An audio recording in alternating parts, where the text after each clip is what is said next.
एक बार एक शिष्य ने विनम्रतापूर्वक अपने गुरुजी से पूछा, गुरुजी, कुछ लोग कहते हैं कि जीवन एक संघर्ष है, कुछ अन्य कहते हैं कि जीवन एक खेल है और कुछ जीवन को एक उत्सव की संज्ञा देते हैं। इनमें से कौन सही है?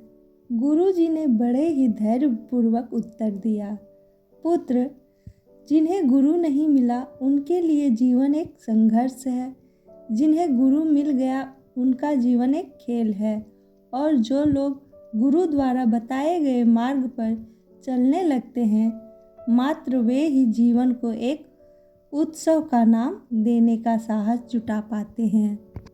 यह उत्तर सुनने के बाद भी शिष्य पूरी तरह संतुष्ट ना था। गुरुजी को इसका आभास हो गया। वे कहने लगे, लो, तुम्हें इसी संदर्भ में एक कहानी सुनाता हूँ। ध्यान से सुनोगे तो स्वयं ही अपने प्रश्न का उत्तर पा सकोगे। उन्होंने जो कहानी सुनाई वह इस प्रकार थी। एक बार की बात है कि किसी गुरुकुल में 3 शिष्यों ने अपना अध्ययन संपूर्ण करने पर अपने गुरुजी से यह बताने के लिए विनती की कि उन्हें गुरु दक्षिणा में उनसे क्या चाहिए।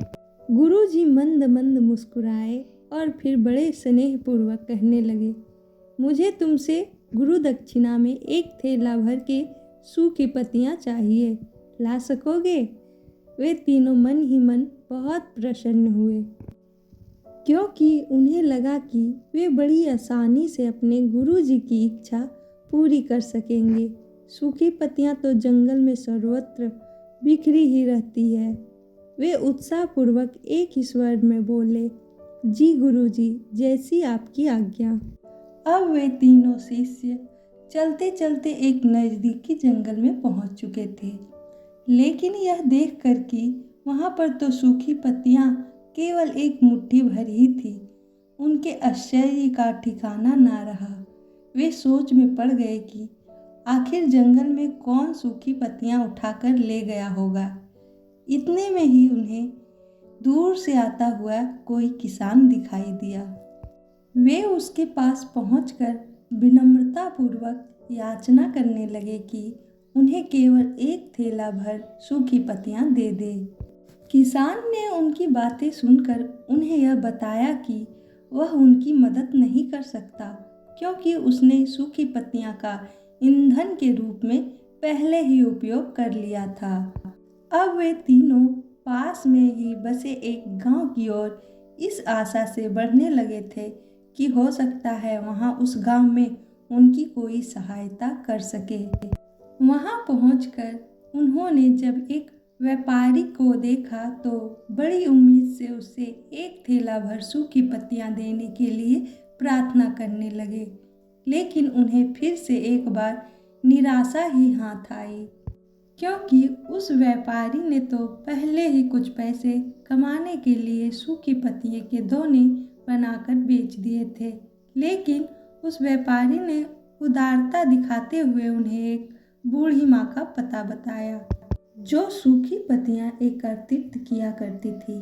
पर भाग्य ने यहाँ पर भी साथ नहीं दिया, क्योंकि वह बूढ़ी माँ तो उन पत्तियों को अलग अलग करके कई प्रकार की औषधियाँ बनाया करती थी।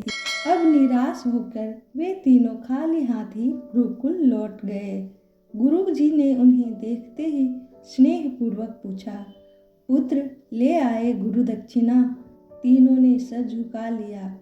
गुरुजी द्वारा दोबारा पूछे जाने पर उनमें से एक शिष्य कहने लगा, गुरुदेव, हम आपकी इच्छा पूरी नहीं कर पाए। हमने सोचा था कि सूखी पत्तियां तो जंगल में सर्वत्र बिखरी ही रहती होगी, लेकिन बड़े ही आश्चर्य की बात है कि लोग उनका भी कितनी तरह से उपयोग करते हैं। गुरुजी फिर पहले की ही तरह मुस्कुराते हुए प्रेम पूर्वक बोले, निराश क्यों होते हो? प्रसन्न हो जाओ। और यही ज्ञान की सूखी पत्तियां भी व्यर्थ नहीं हुआ करती, बल्कि उनके भी अनेक उपयोग हुआ करते हैं। मुझे गुरु दक्षिणा के रूप में दे दो। तीनों शिष्य गुरुजी को प्रणाम करके खुशी खुशी अपने घर की ओर चले गए। वह शिष्य जो गुरुजी की कहानी ध्यानपूर्वक सुन रहा था। अचानक बड़े उत्साह से बोला, गुरुजी, अब मुझे अच्छी तरह से ज्ञात हो गया है कि आप क्या कहना चाहते हैं।